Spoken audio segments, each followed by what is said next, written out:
On va aborder le sujet du risque qu'évoquait ce midi Jacques Richier, qui est le risque cyber, qui est le risque probablement qu'il va nous falloir traiter dans les années à venir. Et la question que nous avons posée et à laquelle vont pouvoir répondre nos invités, c'est: les entreprises d'assurance mutualiste peuvent-elles rester des tiers de confiance? Alors moi, je suis David Bigot, délégué général de Roham. Est-ce que dans la salle, vous savez ce qu'est Roham? Je veux bien que qui connaît Roham? Tiens, on va le dire autrement.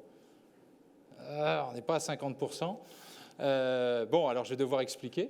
Donc Roham est une association de petites et moyennes structures d'assurance, je dirais à caractère mutualiste ou qui partagent des valeurs mutualistes. Il y a 70 membres.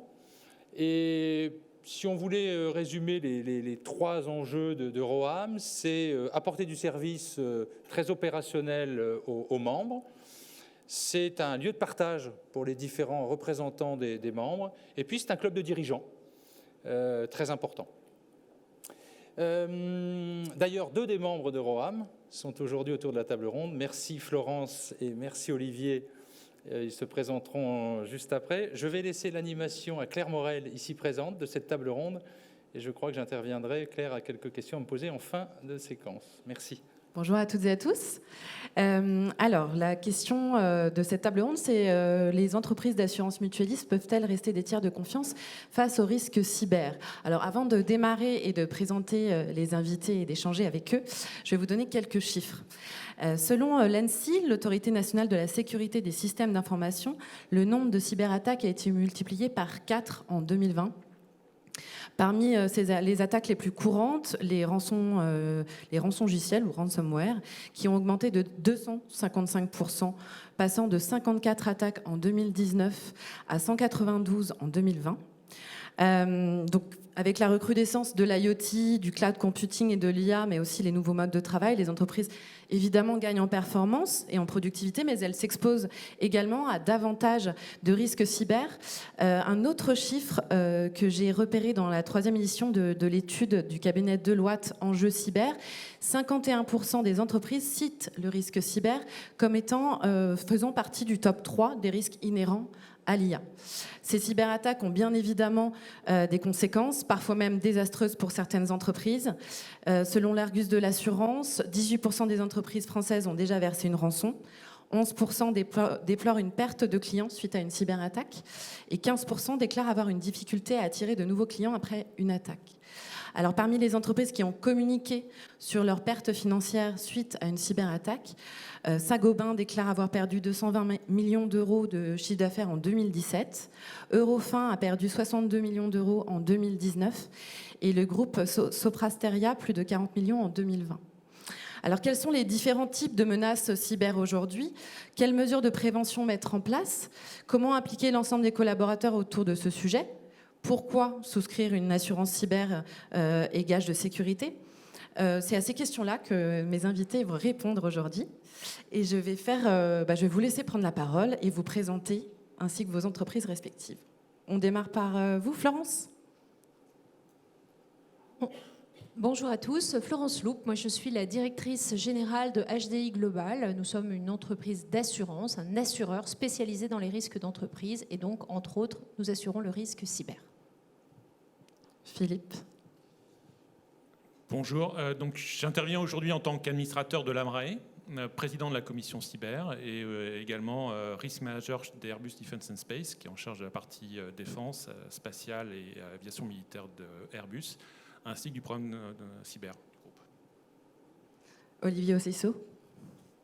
Bonjour à toutes et à tous. Juste, activez le... C'est la technique. Je sais de quoi je cause. Je suis donc informaticien. Non, je suis le directeur des systèmes d'information d'une compagnie d'assurance qui s'appelle SMA BTP, spécialisée dans l'assurance construction. Et Jacques Delarivière. Ça marche. Ça marche. Bonjour à tous, donc je suis Jacques Delarivière, je suis le fondateur et président de GetWatcher. Donc nous, on est spécialisé dans les menaces cyber, puisqu'on a développé des logiciels qui permettent de détecter en temps réel l'ensemble des menaces cyber sur les réseaux informatiques. Voilà. Alors justement, Jacques, on va commencer avec vous, avec une première question. Quelle est la nature des risques cyber aujourd'hui et quels sont les plus courants ? Alors, il y a aujourd'hui un panel assez large de risques cyber. On peut les découper en deux risques généraux, qui est d'une part le risque interne et le risque externe. Donc, je pense que vous voyez assez bien, c'est-à-dire qu'il y a d'une part le risque externe qui aujourd'hui est monopolisé par les ransomware qui vont bloquer l'activité pour contre et donc la libérer contre le paiement d'une rançon. La fuite de données, donc toujours dans les risques externes, la fuite de données pour être revendue ou pour être utilisée à des fins assez larges qui vont de l'utilisation à des fins commerciales pures pour espionner une activité concurrente, ou pour aussi par exemple faire du délit d'initié. Donc voilà, c'est un exemple, un des nombreux exemples sur la fuite de données. Et après, d'autre part, le risque interne, donc qui est le risque de sabotage, de vengeance d'un salarié, ou même en fait effectivement de mauvais, de processus internes mal maîtrisés à cause de la cyber, qui peuvent aussi avoir des impacts très forts sur l'activité d'une entreprise. Est-ce que vous avez des exemples concrets justement de risques cyber qui sont arrivés dans certaines entreprises ? Alors bon, il y a plein d'exemples en ce moment dans les médias, mais je voudrais en citer trois. Un qui est public, l'entreprise Lise Charmel, qui est assez connue pour ses lingeries et qui est en relation judiciaire suite à une attaque par ransomware. Donc là, on voit directement l'impact d'une cyberattaque sur l'activité économique. Elle s'est placée sous la protection du tribunal de commerce, justement parce qu'elle n'arrivait plus ni à payer ses salariés ni ses fournisseurs, puisque ces systèmes informatiques étaient bloqués par chiffrement. Donc ça, c'est un cas qui a été assez médiatique.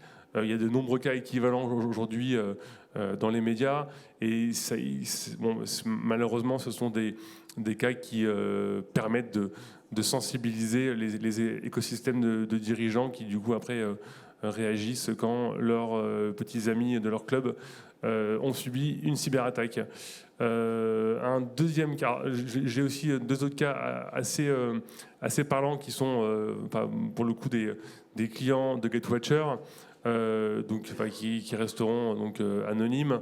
Mais un premier cas dans l'industrie de la pétrochimie, où notre client s'est rendu compte, après avoir installé nos logiciels, que en fait son réseau était piraté par des personnes qui visaient spécifiquement les fichiers de partage de ses réponses à appel d'offres sur des marchés dans une zone géographique précise, et donc il a compris en fait pourquoi depuis un certain temps il ne remportait plus ces marchés. Donc ça, c'est un exemple assez malheureusement de plus en plus classique aussi.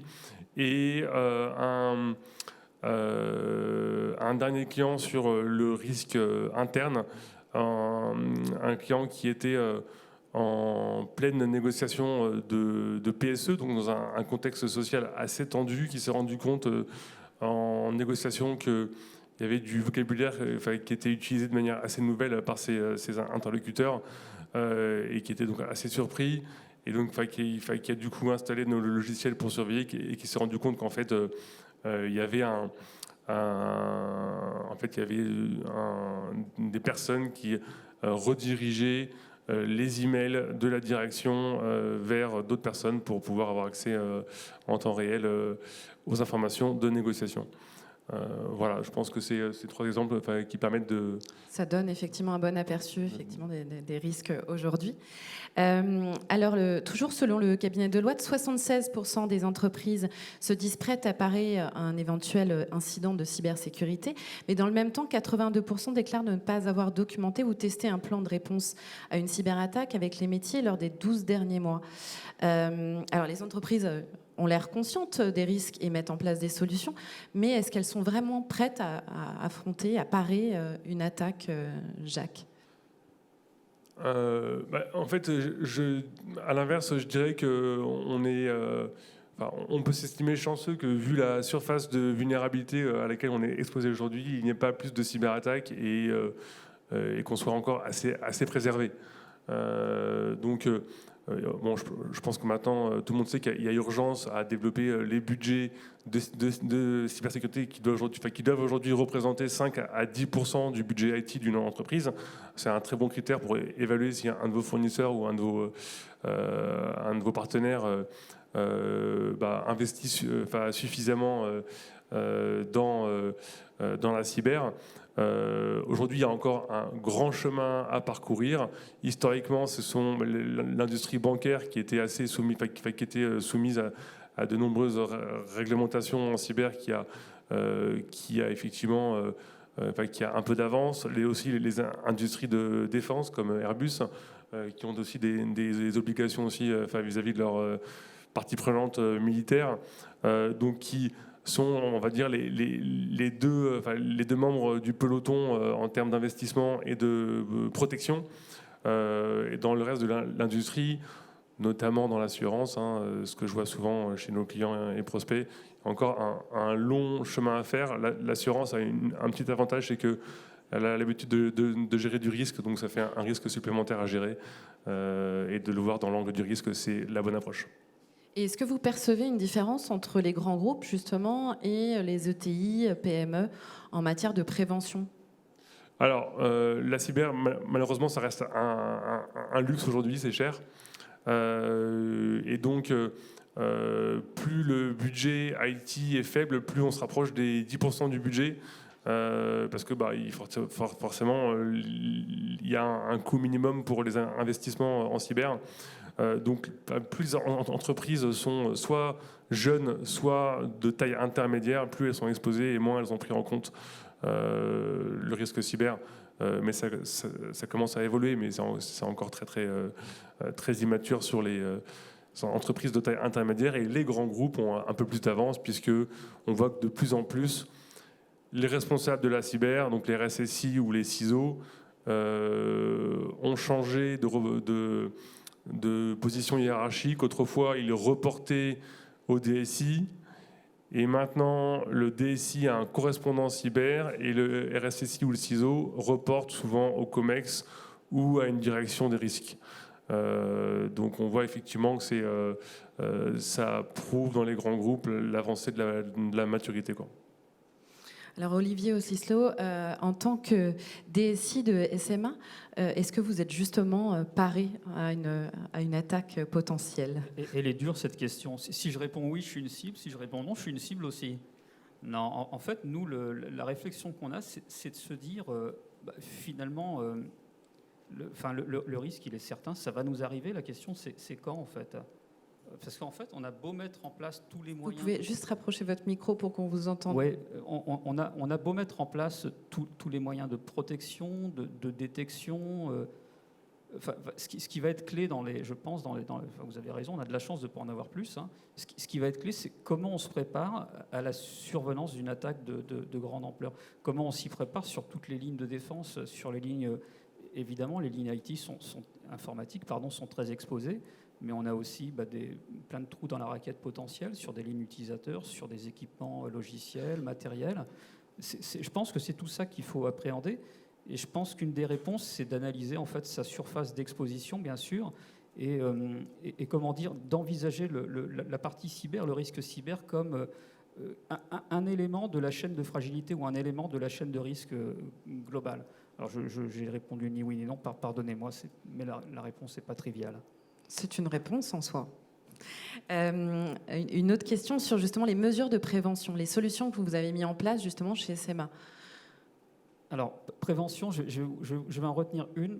Pour moi, il y a quelque chose qui est clé, c'est la sensibilisation de l'ensemble des acteurs de l'entreprise. Et le fait de le tester, la sensibilisation, on peut faire de la formation, on peut faire des quiz, on peut faire beaucoup de choses. Ce qui est encore plus important, c'est de le tester annuellement. On continue de rendre ce parcours de formation et de tests obligatoire. Les tests, ça peut être des tentatives de phishing sur des populations sensibles ou moins sensibles, et puis quelque part progresser, pas prendre ça comme vraiment capitaliser sur ces tests qu'on fait là. Donc après quelques années d'exercice, je dirais près d'une décennie d'exercice, je ne dis pas qu'on est armé, mais en tout cas on acquiert des réflexes qui peuvent nous prémunir. C'est un peu comme les gestes qui sauvent en fait. Et en interne, comment ça se passe ? Qui gère, supervise justement ces sujets-là ? Alors, contrairement à ce que disait mon collègue, chez nous, mais on a un avantage, effectivement, on est assureur, donc on a déjà une culture du risque. Le RSSI dépend du DSI, qui lui-même est membre du comité exécutif, mais comme le dit souvent le IOPA, il est judicieusement séparé des fonctions, dev et des fonctions ops. Ça, c'est important pour qu'effectivement, il n'y ait pas trop de notion de juge et partie. L'équilibre, il n'est pas facile à trouver. On peut, bien au contraire, parfois, en prévoyant des mesures de protection extrêmes, être un tout petit peu contre-intuitif et donner le clé du camion à un potentiel agresseur. Je vais vous citer un exemple tout bête. Si vous commencez à classifier vos docs internes en disant « ceux-ci sont confidentiels », c'est une chose que vont exploiter, par exemple, les cybercriminels qui ne manqueront pas de l'exposer s'ils sont toutefois entrés sur le dark web. C'est arrivé à des grands groupes. Voilà, c'est contre-intuitif. Alors, lorsqu'on a préparé cette conférence, Olivier, l'un des axes majeurs que vous avez abordé, c'est le risque lié au comportement des collaborateurs et l'importance de la sensibilisation et de la formation auprès d'eux. Est-ce que vous pouvez nous en dire plus ? Alors, comment ça se passe concrètement ? On a une campagne annuelle qui dure entre 1 et 3 mois, selon les exercices et les années, qui consiste en, alors on essaie de ne pas embêter le monde, mais néanmoins c'est important, une série de questions qui surfent sur notre actualité, sur ce qui nous est arrivé dans l'année en termes de tentatives arnaque au président, tentatives de ransomware, tout ce que nos équipements arrêtent. On pose des questions aux collaborateurs, on les met en situation avec des scénettes toutes bêtes, et puis il y a des réponses à apporter par le collaborateur, et ensuite les bonnes réponses sont données. C'est ce qui permet d'acquérir à tout un chacun les connaissances et les bons comportements adoptés. Donc ça, c'est quelque chose qui est extrêmement important. C'est écrit dans nos chartes informatiques, c'est écrit dans notre règlement intérieur. Le fait de suivre cette formation, c'est quelque chose qui est obligatoire. Et puis, comme on essaye d'en faire quelque chose d'assez attractif, on récompense les gagnants par des petits cadeaux, évidemment cyber. Alors Jacques et Philippe, cette question s'adresse à vous deux. On va démarrer avec vous, Jacques. Avec la crise sanitaire et la digitalisation qui continue de s'accroître, est-ce qu'on doit s'attendre à justement une hausse des risques ? Vous disiez tout à l'heure, on n'en a pas tant que ça. Bon, quoi qu'il en soit, on ne peut que s'en réjouir finalement. Mais est-ce qu'on peut s'attendre dans les années à venir justement à une hausse ? Alors, ce qui est sûr, c'est qu'avec la crise sanitaire et le travail en remote à distance, le télétravail, on a connu une très forte extension de la surface numérique. Donc quand votre surface s'étend, vous êtes forcément plus exposé à un risque externe. Donc ça, c'est indéniable. Donc oui, effectivement, aujourd'hui, il y a encore assez peu de cyberattaques par rapport à ce qui est faisable en termes ce qui est exploitable en termes de vulnérabilité. Néanmoins, en fait, je pense que ce qu'il faut comprendre aujourd'hui, c'est que dans n'importe quelle entreprise, en investissant assez peu en cyber, on évacue déjà un très grand nombre de risques. Je pense qu'en investissant peu, on peut évacuer 70% des risques cyber. Il restera toujours, et les 30% restants à aller chercher seront un peu plus chers. Et c'est déjà, si jamais chaque entreprise, chaque entité, chaque organisation commençait à faire ce premier pas, on aurait déjà une surface exploitable bien moins grande, et donc forcément le coût des cyberattaques, c'est-à-dire le coût pour celui qui opère la cyberattaque, serait plus cher, et donc ils iraient chercher d'autres cibles qui seraient moins chères à acquérir, parce que ça reste juste une industrie économique, le cybercrime, où les rôles sont aussi très répartis, très automatisés, et chaque acteur reste dans son métier, comme dans une industrie classique. Et donc ils vont chercher à avoir un coût de leur cyberattaque faible pour avoir des revenus assez rapides. Si j'ai juste un conseil, c'est vraiment investissez déjà le minimum, et avec le minimum, vous réduirez énormément votre surface de cyberattaque. Un complément, Philippe? Pour compléter, on peut dire qu'aujourd'hui, l'économie, elle est digitalisée. Et on ne reviendra pas en arrière. Et ça, c'est un point de vue qui est extrêmement important à prendre en compte, parce que ça veut dire que le risque cyber qu'on voit aujourd'hui dans les journaux, dans la presse, on peut considérer que c'est peut-être une crise. Ce n'est pas une crise. Le risque cyber, c'est un risque long terme pour toutes les entreprises, car on ne reviendra pas au papier-crayon. Et à partir du moment où on a pris en compte cet état de fait, qui est juste une évidence pour tous, alors la vraie politique de gestion de risque, elle va changer. Parce que ce n'est pas un investissement court terme pour passer une crise. C'est un investissement long terme qui va accompagner l'existence même de l'entreprise. Et ça, c'est un véritable changement de mentalité qui doit être pris en compte à tous les étages de l'entreprise. Florence Loup, chez HDI Global, vous proposez entre autres une assurance cyber. Pourquoi souscrire justement à ce type d'assurance aujourd'hui ? Je crois que mon voisin vient de tout dire. Je crois qu'aujourd'hui, un chef d'entreprise, il ne se pose pas la question de protéger et d'assurer ses actifs. Je vais prendre un parallèle. Quand il y a une clé qui tombe dans une machine, qui casse la machine, qui n'a plus de production, c'est normal que ce soit assuré dans l'esprit de tout le monde. Philippe le disait, aujourd'hui, le digital, il est partout. Donc quand à la place, ce soit la clé qui tombe dans la machine, c'est un collaborateur qui clique sur un lien, un email, etc., et qui se passe la même chose, pourquoi se poser différemment la question de pourquoi s'assurer ? Donc la réponse est oui, dans le sens où c'est pas un risque en plus, et c'est vrai qu'on entend encore beaucoup c'est un risque en plus, mais c'est bien au cœur du risque et qu'il faut donc complètement transformer le logiciel, la façon dont on appréhende le risque pour le chef d'entreprise, parce qu'on le voit bien à la fin, c'est des dépôts de bilan, des entreprises qui n'arrivent pas à se relever de ce sujet-là. Alors une question auprès de l'audience, est-ce que votre entreprise est justement couverte par une assurance cyber ? Est-ce que vous pouvez lever la main, les personnes D'accord, très bien.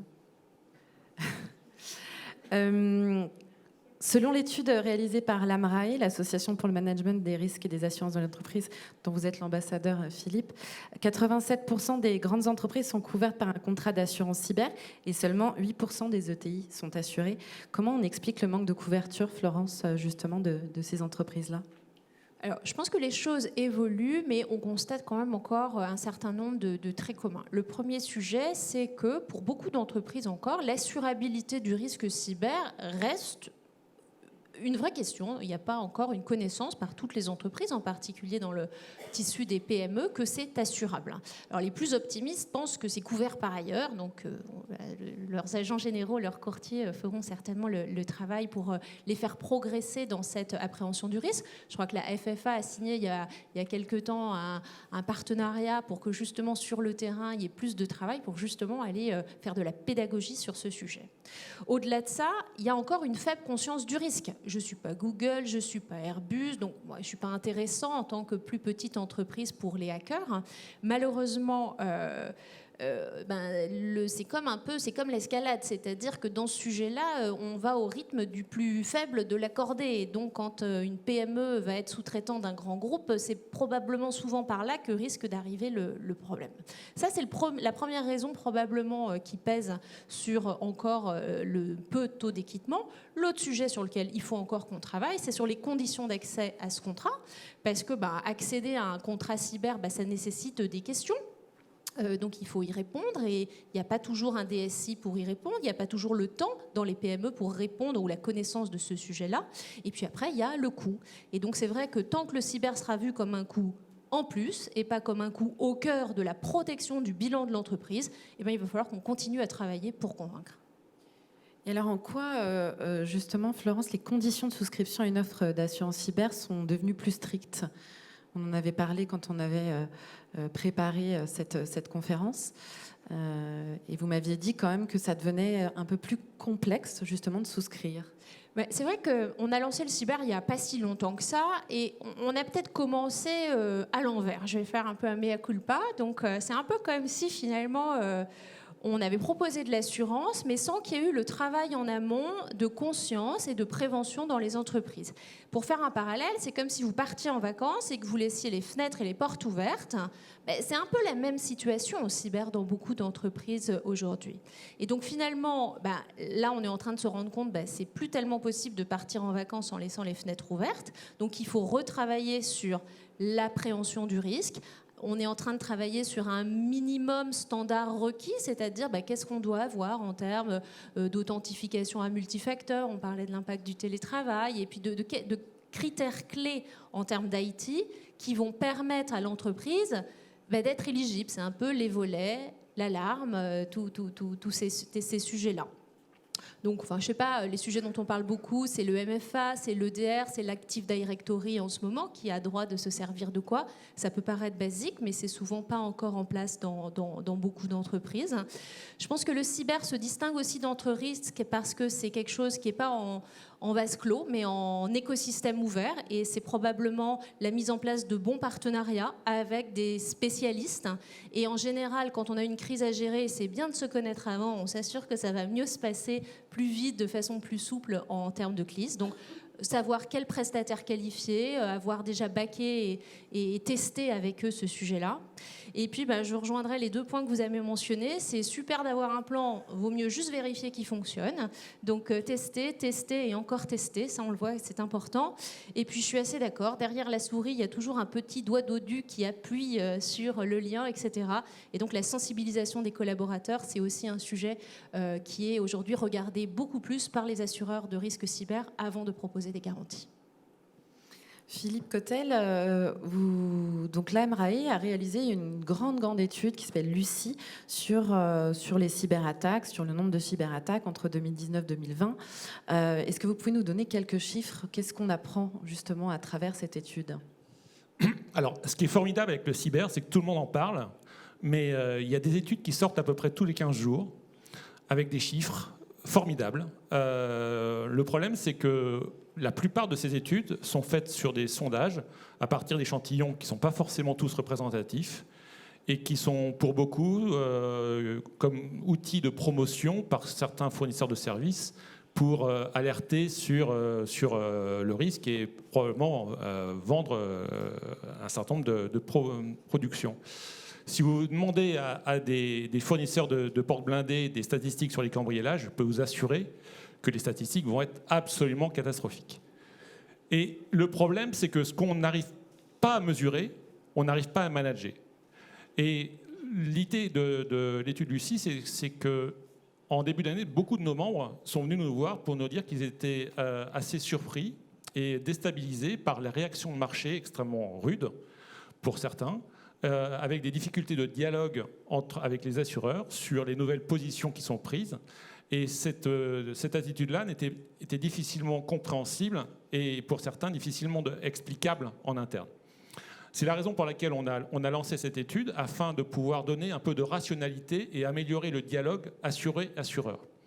Et pour ça, on a tenté de mettre en place une référence marché avec une chose très simple, le niveau de primes souscrites par les entreprises françaises en cyber et le niveau de sinistres indemnisés pour les entreprises françaises en cyber, en 2019 et 2020, mais pas par un sondage, pas par des questionnaires, par une étude exhaustive et quantitative sur l'ensemble des portefeuilles de l'ensemble des courtiers du marché français, de façon à ce qu'on ait une mesure qui soit la plus objective et qui serve l'ensemble de la communauté, risk manager, courtiers et assureurs. Parce que dans ce domaine-là, il est essentiel d'avoir une meilleure compréhension commune de ce risque-là afin de mieux le traiter. Et c'est vraiment ce que l'on a fait avec des explications qui sont assez claires. On a vu passer le loss ratio entre 2019 et 2020 de moins de 85% à plus de 170%, un doublement du loss ratio, un triplement des indemnisations. Ça, Ça explique de manière très claire la réaction très forte du marché et, comme le dit Florence, la volonté de remettre les choses au carré en termes d'information, en termes d'études de risque. Mais on est allé plus loin et on a vu qu'en termes de sinistralité, il n'y a pas de sinistre moyen, ça n'a pas de sens. Ce qui avait vraiment du sens, c'est de voir la distribution des sinistres. Et ce qui est intéressant de constater, que ce soit pour les grandes entreprises ou les entreprises moyennes, il y a une différence majeure. On voit sur 2019, entre 2019 et 2020, une vraie différence sur la sévérité des sinistres. Ce qui nous a apparu quand même intéressant, c'est que vous parliez de fréquence, donc tout le monde dit qu'en 2020, il y a eu beaucoup plus de fréquences de sinistres qu'en 2019. Ce n'est pas ce que donne notre étude. Notre étude constate que la fréquence des sinistres indemnisés par rapport au nombre d'assurés est restée stable. Par contre, la sévérité des sinistres, celle-là, elle a augmenté significativement. Entre 2019 et 2020, quand on regarde la distribution des sinistres, ce qui apparaît en 2020 par rapport à 2019, c'est qu'on a 4 sinistres seulement, 4, qui à eux seuls coûtent près de 130 millions d'indemnisations. 130 millions d'indemnisations, c'est la totalité de la prime du marché français. C'est 2 fois les indemnisations de 2019, seulement pour 4 sinistres. Et ça nous a paru très intéressant pour la compréhension de ce marché, la volatilité et l'instabilité qui actuellement est en place dans ce marché. Et je revenais, Florent, sur l'histoire du risque cyber. C'est un risque long terme. Et on a un vrai sujet entre un risque long terme pour les entreprises qui sont digitales et qui resteront digitales, et un problème de transfert vers le marché de l'assurance cyber, qui aujourd'hui est plutôt volatile et instable. Et on le voit bien, puisque le résultat passe du simple au double en une seule année, qui fait que la visibilité long terme sur le transfert de ce marché est difficile à avoir. Ce qui nous a aussi paru inquiétant, c'est la situation actuelle du marché. Parlons-en un petit peu. On voit effectivement, et ça paraît logique, que vis-à-vis de ces résultats, les assureurs augmentent les franchises, augmentent les primes et essayent de réduire, clarifier les couvertures. Mais ce qui est plus préoccupant, c'est la réduction des capacités. Pourquoi ? Parce que les entreprises, elles sont digitales, de plus en plus. Cela veut dire que leur exposition au risque de cyber, mécaniquement, il augmente.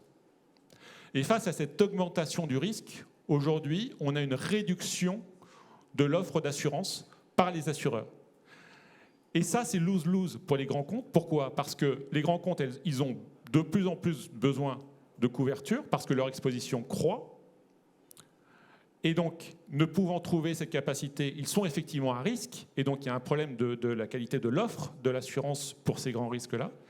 Mais c'est lose aussi pour les assureurs, puisqu'effectivement, en réduisant la capacité, la prime souscrite, qui est le produit du taux et de la capacité, finalement, on va peut-être augmenter un petit peu, mais pas significativement, face à la hausse de la sévérité, ce qui va accroître encore plus l'instabilité et la volatilité sur les grands comptes. Concernant les entreprises moyennes et les ETI, vous le disiez, on n'a que 8% d'entre elles en 2020 qui souscrivent une assurance cyber. C'est extrêmement peu pour des entreprises, des grandes entreprises qui sont en une centaine de 200 millions de chiffre d'affaires. Il n'y en a que 8% d'entre elles qui sont assurées. Alors que les conditions de souscription étaient bonnes, que les taux proposés à ces entreprises-là étaient en moyenne 2 fois inférieurs à ceux des grands comptes. Eh bien, aujourd'hui, les conditions d'éligibilité, la fermeture des volets et des portes a cru significativement pour souscrire. Or, ces entreprises qui n'avaient pas forcément conscience de l'utilisation de cet outil-là se retrouvent aujourd'hui face à des conditions qui ne leur permettent pas d'être éligibles à ces couvertures. Et ça, c'est lose-lose. Pourquoi ? C'est lose pour les entreprises qui ne sont pas assurées, et on reviendra peut-être sur les rançons, mais c'est lose aussi pour les assureurs, excusez-moi de le dire aussi, parce que cela réduit la base de mutualisation qui est la clé pour permettre d'avoir un meilleur équilibre de marché. Donc aujourd'hui, c'est la situation. Et c'est une situation qui est extrêmement préoccupante parce que, en ce qui concerne les entreprises qui se sont digitalisées à marche forcée, ce risque-là existe, perdure et a besoin d'être traité. Merci Philippe pour toutes ces explications. Une réflexion a été lancée par le ministère des Finances, notamment pour évaluer les mesures à prendre et lancer une vraie campagne de gestion de risques et de l'offre assurantielle cyber en France. Est-ce que vous pouvez nous en dire plus et nous dire, finalement, ça répond aux problématiques dont vous parliez tout de suite? Je pense que l'étude Lucie a, parmi d'autres, permis de mesurer pour l'État et pour le public l'exposition pour l'économie française face au risque cyber. Parce qu'aujourd'hui, le cœur de l'économie n'est pas assuré. Et donc le cœur de l'économie, c'est celui qui n'a justement pas forcément les compétences techniques et qui n'a pas forcément la surface financière pour faire face à une attaque généralisée.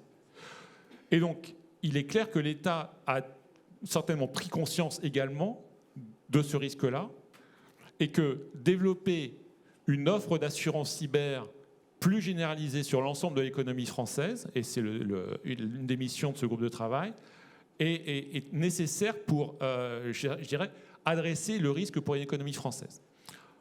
L'enjeu, à mon avis, effectivement, c'est que l'assurance est le dernier étage de la fusée. Excusez-moi, je travaille chez Airbus, mais avant ça, le premier étage de la fusée, c'est l'identification, la quantification, la prévention, et enfin seulement l'assurance.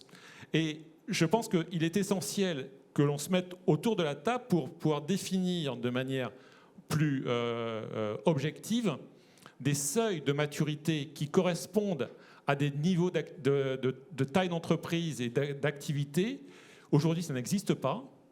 De même que n'existe pas des critères, des audits ou des niveaux d'identification de la sécurité de ces entreprises vis-à-vis de ces seuils de maturité qui n'existent pas. Et aujourd'hui, c'est vraiment, à mon avis, ce qui est, en tout cas en ce qui concerne l'AMRAE, et on le fait notamment avec le CESIN, et avec l'ANSSI, et avec ACIMA, d'essayer de pousser la réflexion de définir enfin ces seuils de maturité qui soient objectifs, qui soient pragmatiques, que les niveaux d'identification soit aussi pragmatique, de façon à ce que le niveau de cet aspect sécuritaire sur le risque cyber soit traité et que les plans de prévention pragmatiques vis-à-vis de seuils objectifs soient identifiés et que l'État puisse éventuellement être le coordinateur à grande échelle sur l'ensemble de l'économie de cette réflexion-là. Et on souhaite associer nos amis assureurs à cette réflexion de façon à ce qu'ils soient confortable avec ces définitions de seuil de maturité, avec ces définitions d'identification de ces critères de maturité. Parce que, excusez-moi, l'assurance cyber, ce n'est pas que de la sécurité. L'assurance cyber, c'est la combinaison d'un trigger technique de sécurité, mais avec un impact opérationnel, que ce soit de la perte d'exploitation, de l'arrêt de l'activité, ou bien de la responsabilité. Et c'est cet ensemble-là qui est à analyser pour véritablement souscrire une assurance cyber. Et se focaliser uniquement sur ces triggers techniques, c'est oublier véritablement l'enjeu des impacts opérationnels qui sont au cœur du sens de la couverture. Très bien, merci beaucoup. Une réaction, Florence, par rapport à ce que disait Philippe ? On est dans le cœur du sujet, c'est-à-dire tant que le risque cyber, ce sera un risque en plus, on n'y arrivera pas. Donc il faut qu'on vraiment travaille à revenir sur le risque systémique du risque cyber. C'est vrai qu'on est en difficulté aujourd'hui collectivement. C'est vrai qu'aller voir son actionnaire en lui disant « je voudrais rejouer l'année prochaine en étant certain de perdre », on a un succès assez limité en ce moment. Donc il faut que l'écosystème évolue. Et je pense qu'effectivement, dans plus de pédagogie, plus de normalisation, etc., qui permettra plus de mutualisation, peut-être aussi plus de raisons sur les garanties qu'on est capable de couvrir. On n'est peut-être pas dans ces nouveaux risques systémiques capables de couvrir l'intégralité des risques identifiés à date. Mais je pense qu'il faut aussi savoir faire cette politique des petits pas. Et je crois qu'effectivement, ce sera un sujet qui ne dont on ne sortira par le haut qu'en intelligence collective et en travaillant tous ensemble, parce que ma conviction personnelle, c'est que personne n'a individuellement les clés de la solution. Et je pense que l'État aura aussi un rôle à jouer, et c'est peut-être le paradoxe que l'on voit en ce moment, c'est-à-dire beaucoup de sensibilisation sur ce sujet-là, mais pourtant pas beaucoup de volonté de s'y impliquer davantage. Mon avis personnel, c'est qu'il faudra qu'il s'y implique davantage s'il veut participer à un mouvement pour la résilience des entreprises françaises, parce que c'est de ça dont on parle. Merci beaucoup, Florence. David Bigot, je vous laisse le mot de la fin pour nous expliquer justement comment Roham s'engage vis-à-vis de ce sujet-là et quelles actions l'association mène. Peut-être pour reprendre les mots de Florence dans l'œuvre de sensibilisation, je crois que Roham, vous avez bien compris, qu'est composé de petites et moyennes structures d'assurance, de TI finalement, est là pour apporter des services, sensibiliser, construire des solutions ensemble. On est plus fort ensemble, effectivement. Je ne sais pas si elles sont plus menacées. C'est un beau sujet de discussion. On n'a pas parlé des sous-traitants, mais bon. En tout cas, ce qu'on peut dire, c'est qu'il y a un vrai travail collectif à mener. Personne n'a la vérité, Florence le soulignait. Et d'ailleurs, Florence, je pense que ça va être la sponsor d'un groupe de travail au sein de Roham, si elle en est d'accord. En tout cas, ce qu'on peut dire, c'est qu'en effet, il n'y a pas de vérité. Et il faut que... Et Roham, d'ailleurs, alors très concrètement, qu'avons-nous fait ? Et j'en termine là.